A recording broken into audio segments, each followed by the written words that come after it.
You can't be afraid to try something different. Not being afraid comes from where you come from. Because traditionally, we weren't afraid of anything. We haven't been afraid of anything, and we'll jump in with 2 feet. So we need to embrace the innovation and or technology and be not afraid to challenge ourselves to do something different. My concern with AI and advancing technologies is I fear that the work industry or people that work for us might rely on it too much, where they will no longer have common sense to deal with situations. They will always resort to AI. What values or principles guided you in building not just a business but a legacy? I never look at myself to be a rich man. I don't care. I'm not rich even now, but I always look ahead. If you dream, you may do it. If you don't want to do it, if you don't dream, you ain't doing it.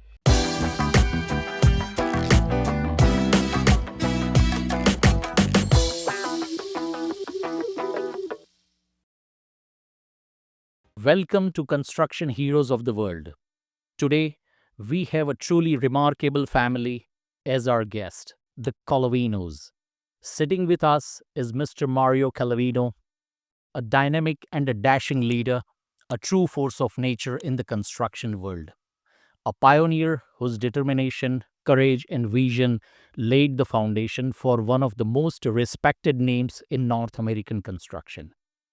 From his early days in Italy to building a legacy in Canada, Mario has created not just projects, but landmarks that define excellence, including the Freedom Tower in New York, one of the iconic structures of US, the Borgata Hotel Casino in Atlantic City, Gordie Howe International Bridge, and many more projects in USA, Canada, and overseas. His leadership and commitment have also been recognized beyond the job site with CIBPA, which is Canadian Italian Business and Professional Association, Family Business of the Year Award, honoring Mario Collavino and the Collavino family for their outstanding contribution through PCR Contracting Inc.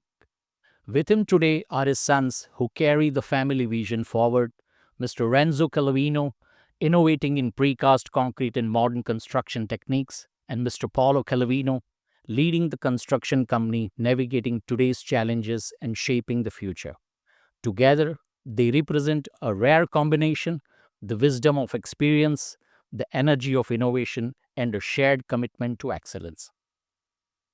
Gentlemen, before we dive deep into your remarkable journey, let's start with a light-hearted question. When the Collavino family sits down at the dinner table, is it usually all construction talk, or do you sometimes get a break from cranes and concrete? We do get a break from cranes and concrete, but somehow, as we try to go away from it, we always end up back at it. So we do a full circle. Somehow, some way, it always enters back into us. I don't think one dinner goes by without speaking of construction or what happened today or what's going on tomorrow or where we're heading to, in the future. Beautiful. Mario, so let's start with your story. Mario, can you take us back? What inspired your journey from Italy to Canada? Well, I grew up in a farm, very young, very poor, and I went to 5th grade. Then I went to design school, for a few years. Then at 19, I came to Canada. And I came as a bricklayer because my trade was a bricklayer in Italy. And I came with $2 in my pocket. And we were living in a house with my aunt and my uncle, 8 of us, in 2 rooms. 1 bedroom and a living room and a small kitchen, maybe 350, 400 square feet. From there, after a while, we bought a house and we carry on. And from where we moved into this house, we fixed that house. People around the neighborhood, they see what we're doing and they were coming around us, So myself, I remember that when I first go there were people doing some cement work and they didn't know what they were doing. I couldn't speak English, just jumping on a job and did the job. Then they come the time to pay me. I don't want to get paid because I said I did it because I like to do it. So fine. So then they do some little jobs, and from there we started out to do foundations and block works and Real concrete work. real concrete work. Then we built some houses. Then we started out to build some little factories, and we built in Windsor alone, and Windsor in Ontario, we built maybe 10, 20 schools. Wow. We did a lot of schools. We did some big jobs. One of the first large jobs, quite challenging. It was this West Windsor sewage treatment plant, one of the sewage treatment plants in around. And yeah. Okay. Then from there, I did the sewage plants in Sarnia, Toronto, Newfoundland, Halifax. Yeah. So all over and then from there, we did a job in New York, the Marriott Hotel. It was a huge, big job, and it was a very, very, very challenging job. Right. But we did it because we like challenging jobs because we could do it. I had a group of good people, good immigrants that are willing to work, and they from there we went overseas to Egypt. We built a big plant in Egypt in record time. We built a plant of 220,000 square feet in 14 months. Wow. From the start to the finish in a no land. It was just something like. From there, we went to Sri Lanka, and we worked there for 30 years. We did sewage treatment plants. We did office buildings and hotels there. Then we did in Africa. We did water treatment plant and pipelines and transmission lines. In Yemen, we did irrigation system for the farmers. Yeah. Then we came back to Canada, and we went to the States. My son Renzo, and Paolo first went down into Atlantic City where he built the structure for Borgata. Borgata Hotel. Then from that one we got the job of the World Trade Center, where the tallest building in US, and very, very, very, very challenging job that nobody would like to do it. But I mean, I don't know, we have the guts, but we always did it and come out. The jobs always they've completed and done well, and the people like us. We did a lot of work since then here in Windsor and Swan. We did a big engineering building for the University of Windsor. We did several buildings in Newfoundland, like the fisheries and one of the structures in Nova Scotia is a bridge that is right now is the longest span bridge in the world. To say it is a span. It's not a Cables. it's not a cable span. It's more it's batch casting and Great. Yes. yeah, and pre-stress. Pre-stress. Yes. And from there we come to Windsor, and come back to Windsor, and Paolo with Renzo together. They've always been together, and Paolo is been doing apartments and factories and whatever. He's been very, very successful on it, and Renzo is doing. Is in charge of mostly of the precast industry in Detroit, which we're doing on some millions of dollars of precast here. Some of the jobs that we lately done is the Gordie Howe Bridge, We built several parking decks.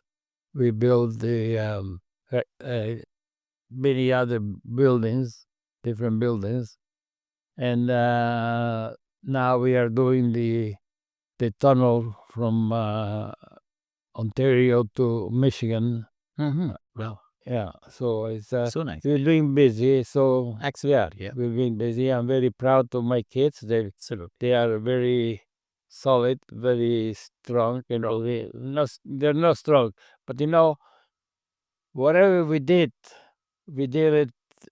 With full commitment, yes. That's it. And we, Absolutely. and with honesty. Absolutely. Yeah. That is the main thing, yes. Yeah. So, yes, Mario, thank you. It's very well said and it's really inspiring story. So, Mario, let's take you back a little bit. That what were the toughest challenges in those earlier years? How did you overcome those challenges? Dedicated a lot. Dedication. Willing to work. And yeah. Willing to work and with honesty. We always look at that. I mean, we never got people always call us back. They always like us. So we were pretty honest people, and You get the repeat customers. and quite- that's what it is for us. Yes. Correct. Truly impressive. Mario, looking back, what values or principles guided you in building not just a business but a legacy? Just came by himself. The legacy just came by doing what we have been doing. I always look ahead. I never look at myself to be a rich man. I don't care. I'm not rich even now, but I always look ahead to as a challenge. I hope I can someday. I can do this. I can do that, and I. If you dream, you may do it. If you don't want to do it, if you don't dream, you ain't doing it. Correct. Correct. It truly stands out. What did it mean to you personally to be a part of the Freedom Tower, the Borgata Hotel and Casino, and Gordie Howe International Bridge? Very proud. Very proud. We were very proud, and I used to say very humble about it, because I mean we went in New York with a bunch of New York is a very tough city to work on it, and we were not accepted well, but we were challenged by the bad people, but we never give in to anybody. Correct. We just kept our thing down. And the end of it, they accept us there, the industry, and we were okay. We never got really roughed up that bad. Yeah. A little bit, yes, they did roughen us up, but that didn't mean because they roughen us up that we have done something wrong or something with them. Sure. Well, it's really remarkable and creditable to Collavino Group that, for iconic structure in US and Canadian contractors doing the work. That's really amazing. It was very Absolutely. very much, Creditable. especially is the most high view building. Sure, in the, sure. It's an iconic structure. Yes, in absolutely. in the United States and Canada and True. all over the world very well. Absolutely. So, Mario, at this age, you're still coming to office, then going to sites sometimes. What is your secret for staying so active, healthy, and full of energy? Well, the energy is going. Actually, my mind is going too. So I just leave it more to my kids now, and I just try to. I'm bothering them because I calling them every day. What you doing today? What you doing today? What did you do? Why didn't you do that? You should do that. And they listen to me. They listen to me. They know that they went through a lot, and they know that I know something. So they challenging me. But they're good. They're good boys. Very nice, very nice. So, Mario, in your hometown in Italy, they honored you with a statue of a young man holding a bag symbolizing your journey to Canada. and your success story. Could you share what that moment meant to you and your family?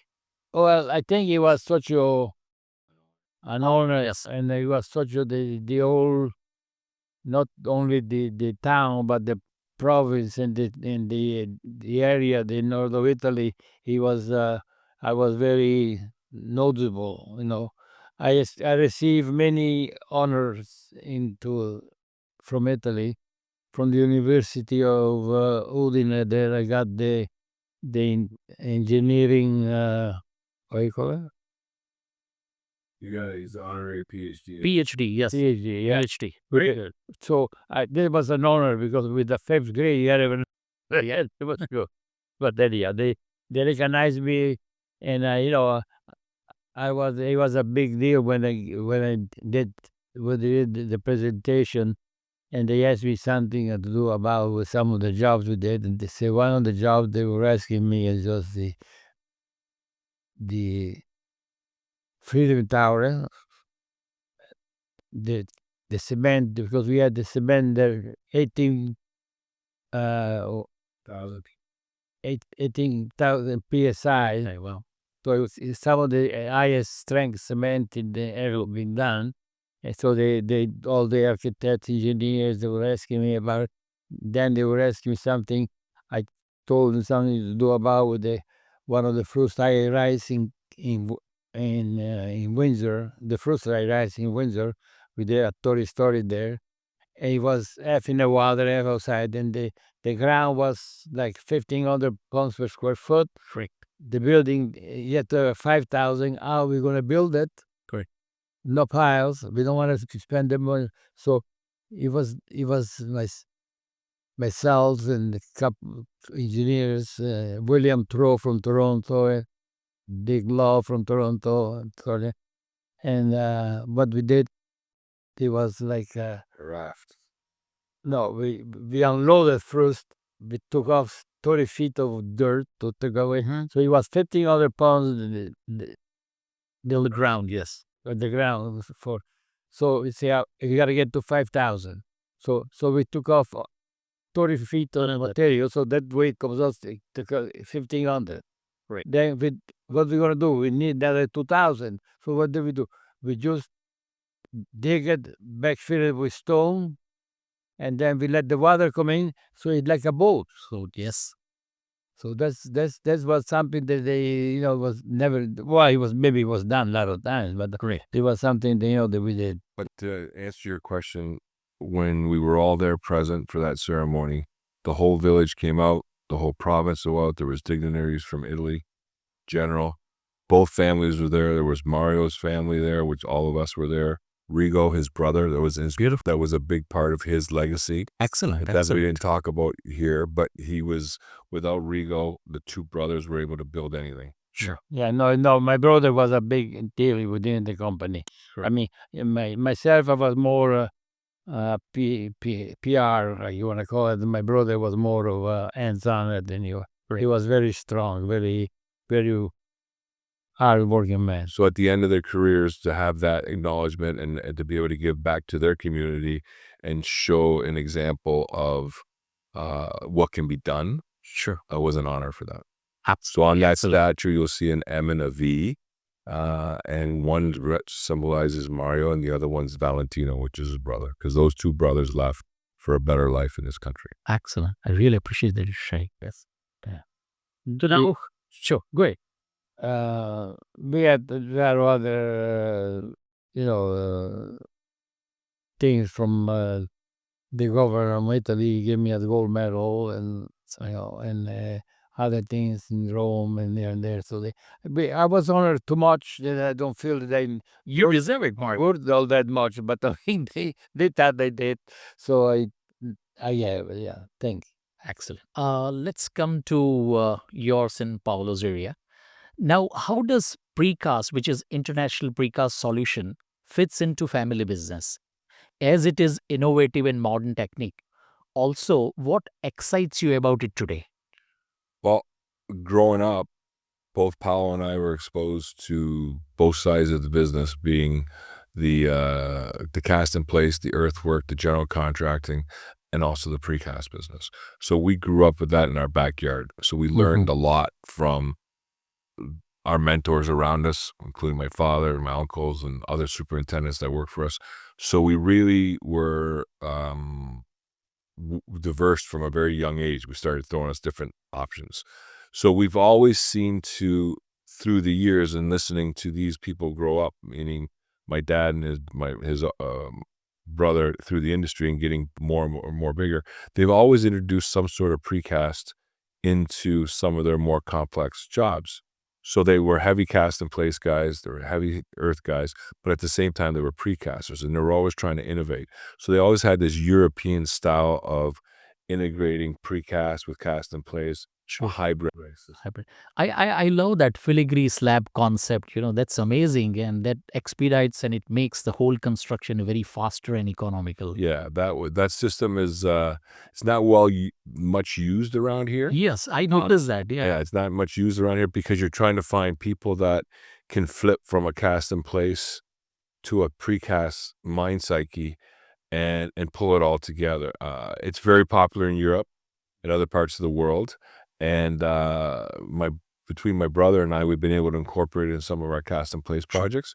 And whenever we can precast and not so much eliminate the forming, but use the forming tools that we can get from the industry, from the manufacturers of the shoring systems and all that stuff, and set precast on it and eliminate some of the stripping of the wood and all that stuff and all that tedious work that makes the job sites unsafe and hazardous. And it gives it a better finish. So we're always looking to try to improvise with some sort of Innovative things. Yeah. Yeah. Very interesting.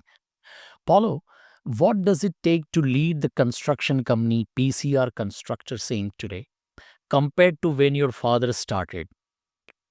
I think today it's basically you have to have the ability to look ahead and anticipate um, the challenges that could be out there, the opportunities that may exist.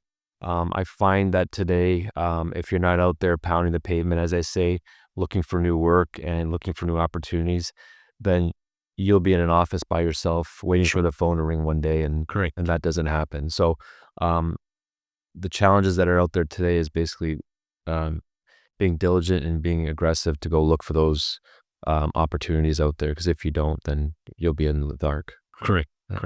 Thank you.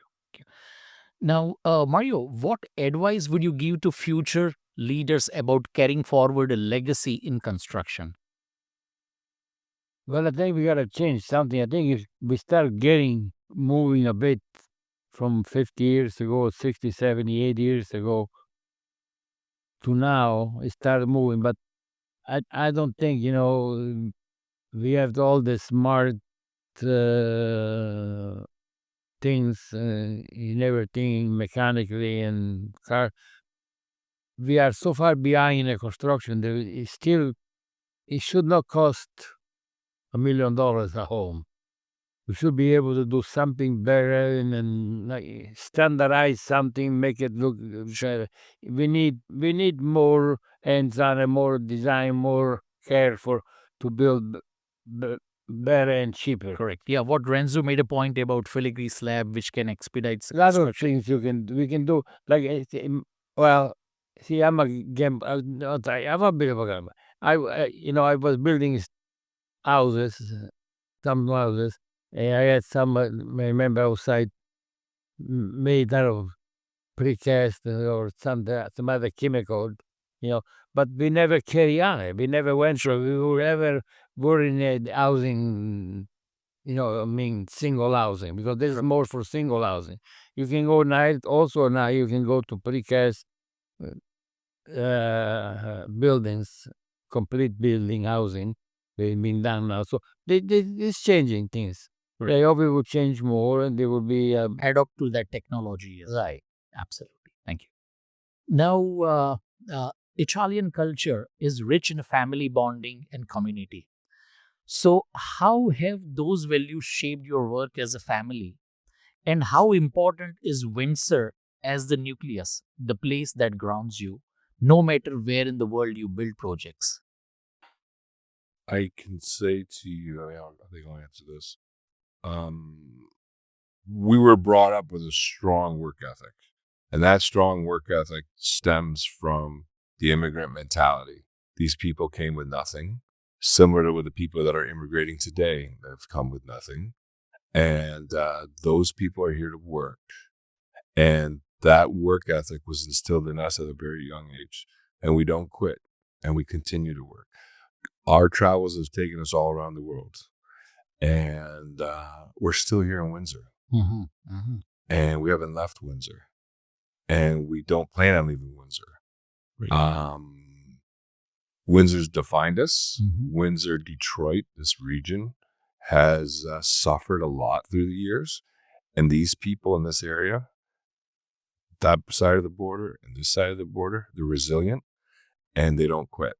And the people that we pulled from here, either past the people that have come as immigrants or people that we've pulled from this area to bring with us to the Freedom Towers and to the Torontos of the world and wherever we went, they're resilient people. They're not spoiled. They want to get it done and they're proud. So I find this area, these types of people around these areas that have had tough times to be very resilient people, and I take them with us anywhere. Very good. Now, it's just a question coming to my mind. As Collavino Group is a major contributor to the economy of Windsor, does Collavino Group get a preference for any provincial or federal projects in Windsor? Do you want to share your thought on it? What I find is the Collavino name, it carries a lot of weight in the city. Sure. I think just because of the history of my father and what's happened in the city with the number of people he's employed. There's many people that worked for my father that have gone and started their own companies. There's still a huge level of respect between all the contractors in the city. And I think that comes from the upper brass of my father and these people that worked for him and then went and started their own companies. With PCR Constructors and the Collavino name and with what we do in Detroit with IPS, it does help get us to the door. It does help us get on certain bid lists. However, at the end of the day, it's still all about price. It's still all about your capabilities. Sure. And so we do our best to bid those projects and to get on those projects and successfully complete them. But yeah, the name brings us to the project. But again, everything gives the recognition. Gives us the recognition. But again, everything revolves around price. Price, yeah, that's true. Now, let's talk about challenges in innovation. Any one of you can answer. What are the biggest challenges in construction today compared to when you have started? Well, what I find, some of the biggest challenges today are basically keeping up with technology, keeping up with things that are changing in the construction industry, BIM modeling, the softwares that are out there for project management. But one of the biggest things I'm finding nowadays is the gap in talent. The people aren't out there anymore. We have a lot of people that are coming to us that have engineering degrees or masters in civil engineering, masters in construction, and but they don't have the common sense. They don't have the hands-on technology, the hands-on experience to bring that to work every day. To the table, yes. So you have to be willing to work with these people, bring them in, and spend the time to mentor them. Correct. But what I find nowadays is to where technology has gone and where it's still going to go, we don't have time. We want people that are ready to go today. Correct. But we do our best to try to mentor them. Sure. But there is a gap with that. Correct. The same gap would be out in the field with the labor force. Carpenters, laborers, iron workers, operators. That is a dying breed. And we have to work harder today to make sure we find the right people or get the young generation to go into the trades, because mold into that. Yes, because that is where the future is. It's not sitting behind the desk and being a project manager. It's boots on the ground out in the field. Because at the end of the day, those are the people that get the job done. Correct. Very true. Now, how do you balance tradition with innovation in your family business? That's a tough question. I mean, how do you balance tradition with innovation? Well, there's a balance there. You can't be afraid to try something different. And not being afraid comes from where you come from. Because traditionally, we weren't afraid of anything. We haven't been afraid of anything, and we'll jump in with 2 feet. So we need to embrace the innovation and or technology and be not afraid to challenge ourselves to do something different. Hence, like you mentioned earlier, the filigree. Nobody really does that in Ontario except for us. And we've introduced it to them. We weren't afraid of that. It was brought to the table. We embraced it and we're doing it. And there's other things that we do from time to time. So yeah, you got it. Yeah. You just don't Be quit. brave enough to introduce and That's it. get on. There's one thing that we are not afraid of it, because Colino and the company, we did work the North Pole, above the Arctic Circle, in the perma heights, several jobs in Newfoundland, in Labrador, in Resolute Bay, and Frobisher Bay, and whatever. And then we went into the Saharas, so we have covered the whole area, different cities. So we were not afraid of it, because we had good people. We had some of our superintendents. We had just give them, okay, here, you got to do down and get the job done, and they were getting it done. We did jobs that we, like the planting in Egypt. It was a big job. It was a turnkey job, design, build, and equipment for the Jeep Corporation. Our competitor was a Swiss company. We were maybe half of his price, and we made money. Excellent. And they wanted 3 years to build it. We built it in 14 months. Can you believe it? Wow. And Sadat came to the opening of the job. He was a record. Excellent. So Excellent. we were doers. We were, Do it with full dedication and dedication. Absolutely. Everybody was. Excellent. But we treated, even in those places, in Sri Lanka, in Ororo, in Africa, and over there, we treat people, local, we treat them well. People were crying when we leave. Wow. Because we treat them well. They treat them like human beings. Family. If they were making $1 a day, we give them $2 a day or something. So we were always being fair to them. They were loving to work with us and being with us. Excellent. Excellent. Now, all of you have heard about AI, artificial intelligence, and new technologies are transforming industry. How do you see them shaping construction in the next decade? Do you think design and estimation will be done through AI? Yes. It's already started. I mean, right now we're looking at programs right now, at least as it relates to the precast business, in which we are looking at platforms where you can scan the drawings in, and the AI will give you a layout for the precast and give you a design with an erection sequence and everything. So that technology is already out there. It's not perfect. So, I mean, you still need your engineering staff to be able to sit there and review it. Cross-check this. Cross-check it and make sure it's right, and maybe it's not right. But I think AI is here to stay.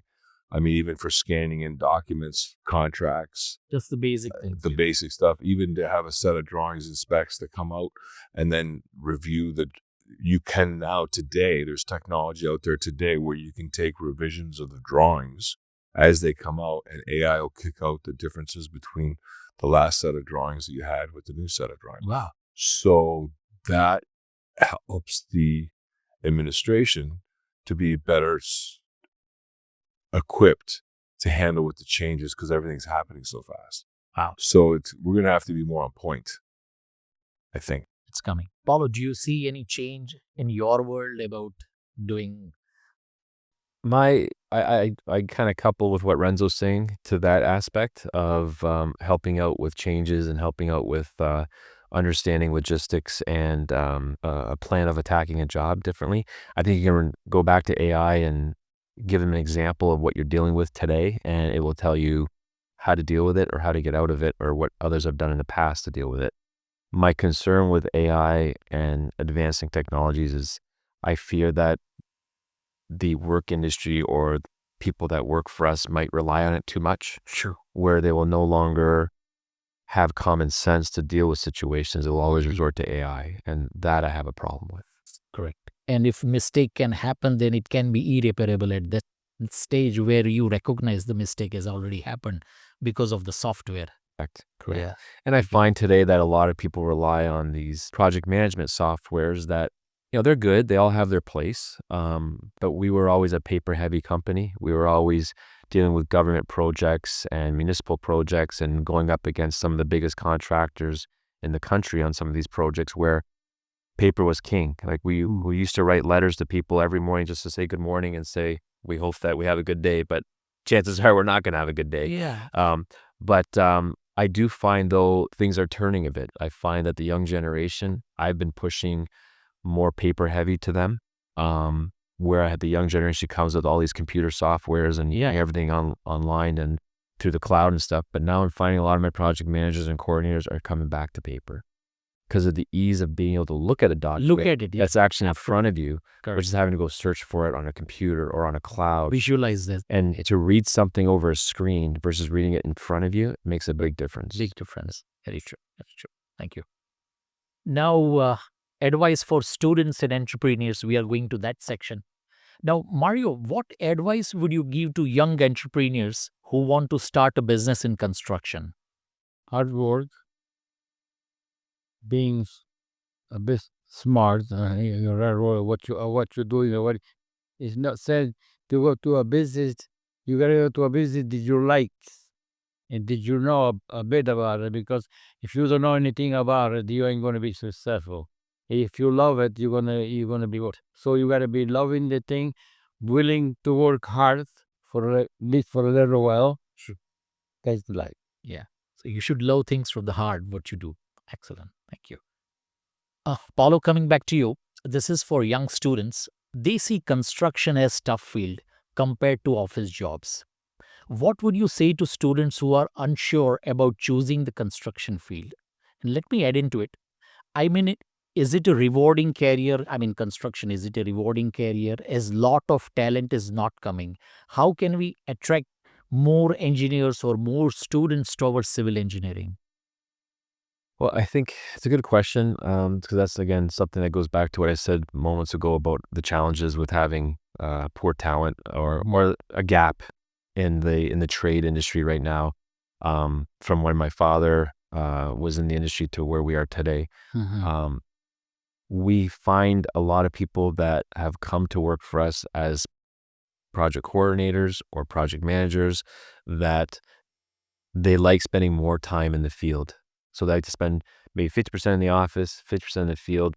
Coordinators that we have on the field full time, they love being around the concrete work. They like being around the action in the field. Correct. With the young people that are questioning if they should be an office person or a field, I would say if your heart is to be more hands-on, and if your heart is you like being out in the field around the concrete, around the construction, then definitely enter into a trade. And because people think trades are bad because people have hammers or they're doing this or they're doing that and they're in the mud every day and stuff like that. But reality is that we have more respect for the people that are at the end of the shovel. Absolutely. We respect everybody, but the people that are working at the end of the shovel, we respect a lot more because they're the ones that are out there getting the work done and making us the money. These are creator, basically. Exactly. And in the trades nowadays, the pays and the salaries are really well. So people think it's just an hourly job, but we have trades, carpenters and laborers and operators that work for us that make 6 digits a year, right? So at the end of the day, it's not something that people should shy against. Correct. If anything, we would promote them to go to the trade, Right. because without the trades, it's a dying industry. Absolutely. Construction cannot survive. AI can't build a job. Absolutely. AI can give you the visualization, but not do the job. Yes, very true. So now, Renzo, let me ask you, what skills should students and young professionals should bring to the table to succeed in construction?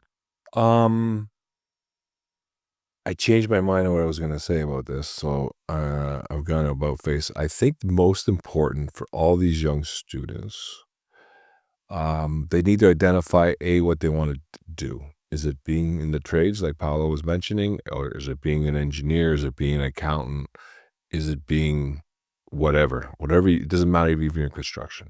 But if you're going to be in construction and you want to be in the management or stuff like that, it's not any longer. If you're young and you really want to absorb this, it's not anymore a 1-degree world.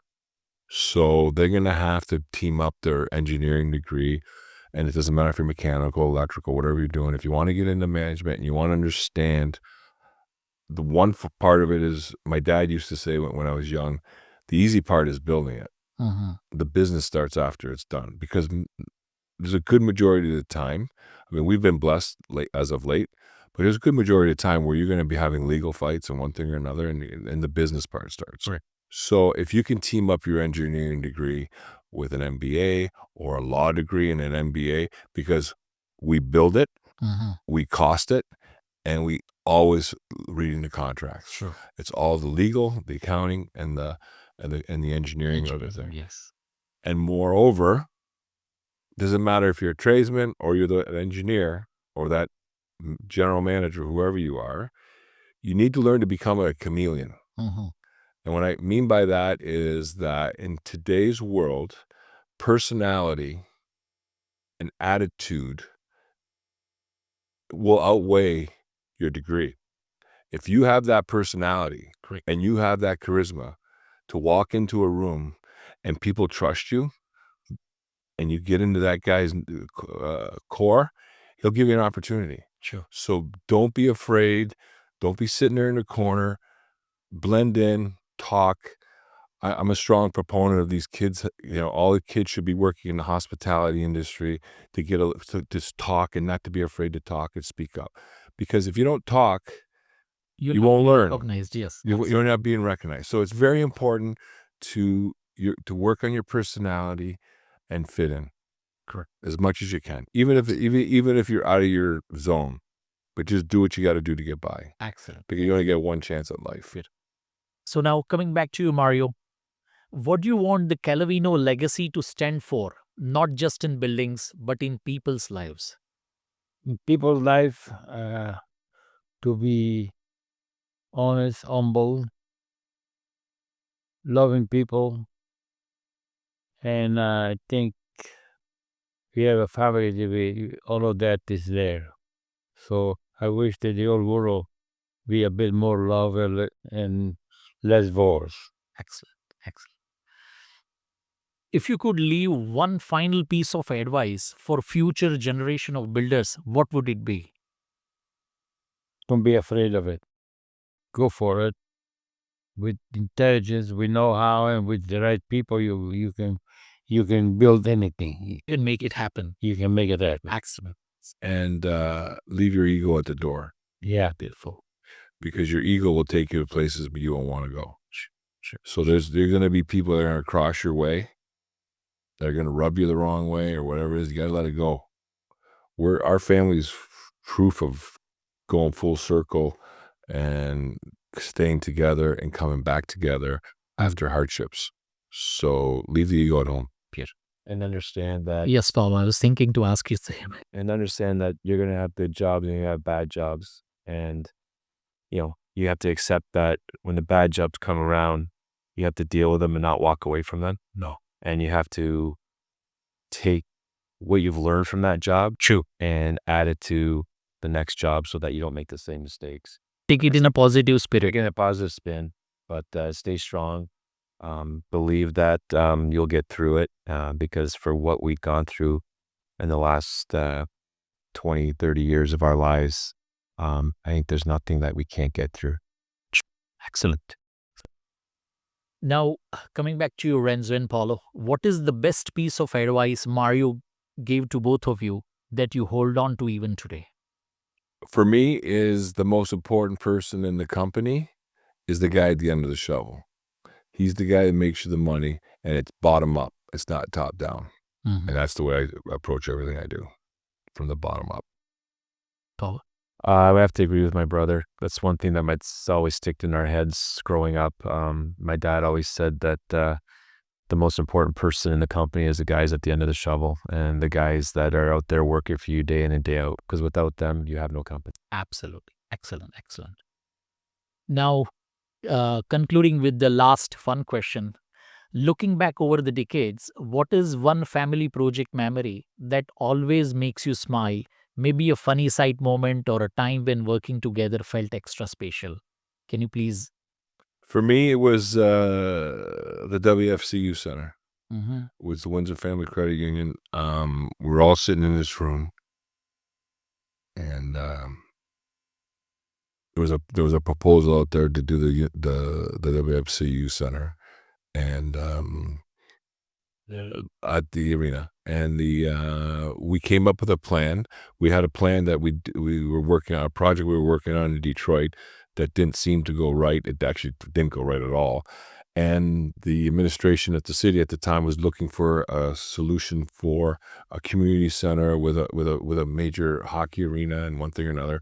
So we had these drawings, and my brother and I and my dad were sitting here, and I said, "Listen, you got to bring these drawings over to the administration to take a look at." And they said, "Wow, they'll never look at it. They'll never look at it." Anyways, we ended up bringing it in there, and one thing led to another. Before you knew it, 6 months later, we're doing this job. Excellent. We're proponent, and it really brought the whole family together. We went through an age where we had the older regime, we were starting off on the newer regime, and that was like the inflection point. That was the point where the hard work from the old and the experience we gained working with that all came together.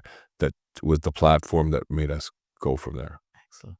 Very nice. Very nice. Mario, Renzo, Paolo, thank you for opening your hearts and sharing your incredible journey with us today.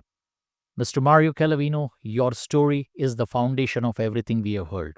A story of courage, sacrifice, and determination, from arriving in Canada with a dream to building landmarks like the Freedom Tower, the iconic structure of US, the Borgata Hotel and Casino, Gordie Howe International Bridge, and many more structures in US, Canada, and overseas.